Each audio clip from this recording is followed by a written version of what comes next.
Muy buenas noches. La Secretaría de Educación Pública y el Consejo Nacional para la Cultura y las Artes les dan la más cordial bienvenida. Se trata de inaugurar, de arrancar Discutamos México, una serie de programas de televisión que intentarán durante todo 2010 sistemáticamente analizar, discutir México, su pasado, su presente, su futuro. Finalmente llegó el 2010, el bicentenario de la independencia, el centenario de la revolución, un momento sin duda para festejar, para celebrar, pero también para reflexionar sobre lo que hoy somos y sobre lo que queremos ser. Para ello vamos a convocar a las estudiosas, los estudiosos de México, tanto mexicanos como extranjeros, porque creemos que muchas visiones de México son las que pueden fortalecer, vigorizar nuestra propia idea del país, de su pasado, de su presente y de su futuro. Les presento con todo gusto a Enrique Krause. Nació en México en 1947, es ingeniero, historiador, empresario cultural, fundador de la revista Letras Libres. Gracias, Enrique, por estar con nosotros. También contamos con Roger Bartra, nacido en México en 1942, sociólogo, antropólogo, profesor de la UNAM y de otras muchas universidades mexicanas y del extranjero. Gracias, Roger, por estar aquí con nosotros. Gracias. También contamos con José Oldenburg. Nació en México en 1952, sociólogo, presidente del Instituto Federal Electoral entre 1996 y 2003. Es profesor de la UNAM, es escritor. Gracias, Pepe, por estar hoy con nosotros. Gracias por la invitación. En 1910, nos recuerda García Diego, festejamos los primeros 100 años de la independencia, prácticamente para consagrar la figura de Porfirio Díaz. Porfirio Díaz entraba al altar de la patria. Era el héroe de la guerra de reforma, de la guerra de intervención, es el héroe de la paz, es el héroe del progreso.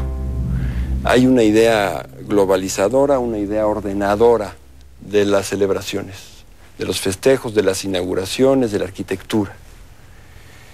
50 años después, en 1960, se festejan los 150 años de la independencia de México y los 50 años de la Revolución Mexicana. Llevaba 30 años en el poder el Partido Revolucionario. El milagro mexicano está en el cenit de sus logros: urbanización, industrialización, alfabetización, Producto Interno Bruto al alza, 6% en promedio durante muchos años. De modo que ese festejo tiene también una idea hegemónica. Es la idea de conmemorar, de celebrar el éxito, también la paz, el orden, el progreso de la revolución. ¿Cuál es la idea ordenadora? Hay una idea ordenadora en el pluralismo político de México que estamos viviendo. Déjenme traer las palabras del presidente en el 99 aniversario de la revolución, el 20 de noviembre. El presidente dijo: celebremos con alegría y merecidamente los 200 años de ser orgullosamente mexicanos. Y debe ser también un año de reflexión. Un año en el que desde distintas vertientes discutamos lo que hemos sido y sobre todo lo que queremos ser y lo que queremos construir para el futuro. Y dice finalmente el presidente: celebrar significa también analizar. Celebrar significa discutir la historia de México, que no ha sido afortunadamente ni de ángeles ni de demonios, sino de hombres y mujeres como todos, con virtudes, con defectos, con grandes ideales. Dialoguemos, termina el presidente, y discutamos sobre la historia nacional. Sin mitos, sin prejuicios, sin exclusiones. Quien está llamando a un debate plural en un momento democrático de México como no lo tuvimos en nuestra historia. Puede haber una idea ordenadora, una idea eje, un concepto hegemónico en el momento que vivimos en torno al bicentenario y al centenario que estamos celebrando, Enrique. Bueno, yo no sé si habría que llamarla hegemónica, pero sí pienso que además de discutir el pasado y el presente y entrever el futuro de México, además de hacer del debate nacional uno de los hechos centrales en el año 2010, cabría pensar en la idea de conmemorar no 2 fechas, sino 2 siglos. México es una construcción, para empezar, milenaria, pero como nación es una construcción, digamos, de 200 años, en la cual han contribuido innumerables personas, no solamente los caudillos del 1810 o de 1910 o los políticos. Es una construcción en la que han contribuido empresarios, ingenieros, escritores, artistas y sobre todo el pueblo mexicano, el anónimo pueblo mexicano. Qué interesante, porque finalmente el contraste que hacíamos en los otros 2 momentos supone en esos 2 momentos una cierta idea hegemónica, una idea ordenadora que viene del gobierno y que de algún modo se le impone a la sociedad.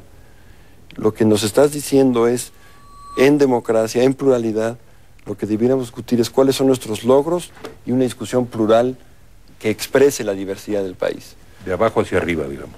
Bueno, yo justamente pertenezco a una generación que se lanza a la vida estudiantil y política en los años 60. Una generación que veía con mucha sospecha estas conmemoraciones, esos fuegos artificiales, esa palabrería en torno a lo que entonces se llamaba básicamente definamos México. Ahora estamos planteando algo muy diferente. Discutamos México. Y esta idea realmente me gusta mucho. Me gusta mucho porque de alguna manera sí recupera ese espíritu contracultural, crítico, de discutir los fundamentos de la nación, los fundamentos de la identidad tan característica de los años 60 y que cristalizó en un movimiento estudiantil muy importante y en el mítico año de 1968. Yo creo que esa rebelión de alguna manera tuvo sus frutos y yo realmente estoy muy contento de estar participando en una reunión así, en que estamos inaugurando una serie que invita a discutir, no a definir, no a cerrar el círculo, sino a abrir el espacio.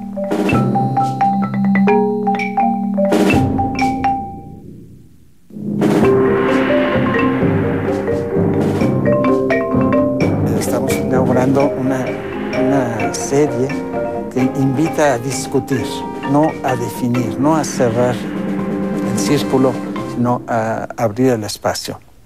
Finalmente, también parece haber una reacción del México moderno en contra de toda idea fosilizada de lo nacional.